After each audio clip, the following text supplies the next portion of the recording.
Hello friends, কেমন আছো সবাই? এই দেখো, সেদিন যে ভূতনাথ টেম্পলে গেছিলাম, তো আমি বলে দিলাম কিন্তু কোথায় গেছিলাম। তো ভূতনাথ টেম্পলে গিয়ে গঙ্গা দর্শনের জন্য ভূতনাথ টেম্পলের পাশের ঘাটে নেমে পড়ছিলাম। তো দেখো, অলরেডি শ্রাবণ সোমবার চলে আসতে চলেছে। সেই জন্য বিভিন্ন ঋষি মনীষীদের সব সমাগম শুরু হয়ে গেছে।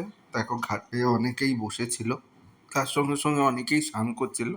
আমি হাওড়া ব্রিজটা তোলার জন্য দূর থেকে ক্লিপ নিয়ে নিচ্ছিলাম। আমার বেশ ভালোই লাগছিল। আমি কিন্তু আগে ভূতনাথ টেম্পল গেলেও এইভাবে দর্শন করিনি, কারণ আমি যতবার গেছি ততবারই সন্ধ্যের পর গেছি। দিনের বেলায় এইভাবে ঠিকঠাক করে যাওয়া হয়নি এবং ঘাটে ঠিকঠাক করে নামা হয়নি, কারণ প্রত্যেকটা সময়ই মেলার সময় গেছি, তো মেলার সময় যাওয়ার জন্য ঠিকঠাক করে দেখা হয়নি। তো মা গঙ্গের ঘাটে গিয়ে আমার খুবই ভালো লেগেছিল। তোমাদের কেমন লাগলো বলো?